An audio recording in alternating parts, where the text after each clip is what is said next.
Good afternoon, everyone. My name is Alyse Akins, and today I'm going to give you a little rundown about the food in our country. So, every day, Americans consume food that looks convenient, cheap, and safe.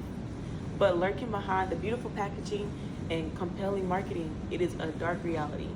The U.S. food industry, driven by profit, oriented pressures, and shielded by weak regulation, is helping to drive Americans' public health into danger.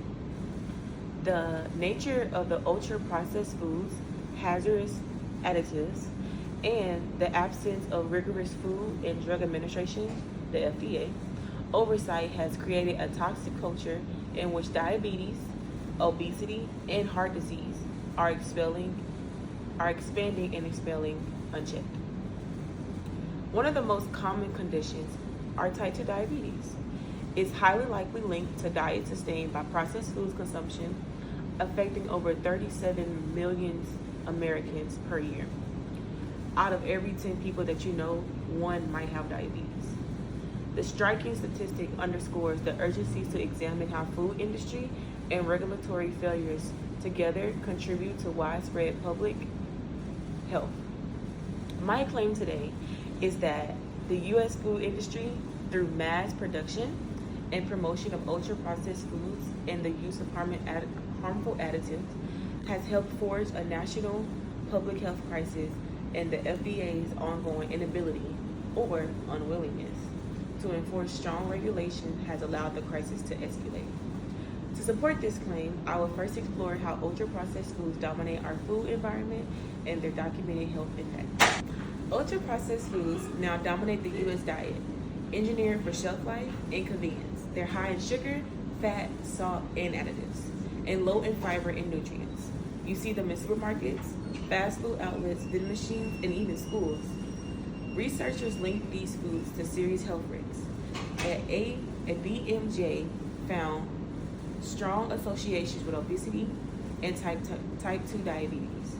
Controlled trials in JAMA, internal medicine, and cell metabolism showed that ultra-processed diets cause people to eat more and gain more weight.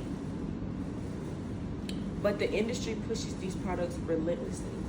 Priorities like profit, shelf life, and marketability often override the health. Consumers, sometimes misled by the marketing or the packaging of the products, are limited to nutritional knowledge and are steered towards choices that benefit corporations and not the human bodies. Chemical additives make the problem worse. Additives like red dye number 3, linked to cancer in animal studies, remain in use to this day. The Environmental Working Group has noticed that many additives in U.S. food aren't subject to updated or independent safety testing. These substances slip into our food every day and are consumed by children, mostly seen in cereals, snacks, and drinks. The FDA, in theory, the gatekeeper of our food safety, often fails to act. The generally recognized as safe, aka GRAS, designation lets manufacturers self-certify additives with minimal oversight. Even when dangers emerge, like arsenic and lead in baby food, the agency's response has been slow and inadequate. Investigations by Consumer Reports and the New York Times shows that companies continue selling contaminated products long without any warnings. Today, I have shown you how ultra-processed foods saturate the American food system and how scientific studies tie them to obesity, diabetes, heart disease, and mortality.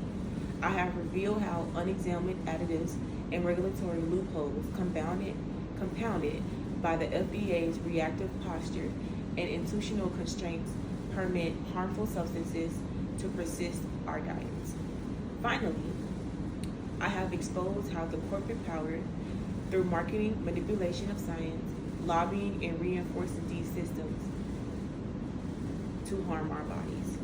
We must demand accountability, people, for both regulatory bodies and food corporations. We need stronger, more transparent food safety laws, independent nutrition science, restrictions on marketing to vulnerable populations, and reform to lobbying power. Consumers deserve to articulate information, and food environment that supports health and not profits. By eliminating these hidden dangers and pushing for structural change, we can begin to dismantle a system that has allowed corporate interests to trump public well-being for the sake of our health and the health of our future generations. Thank you.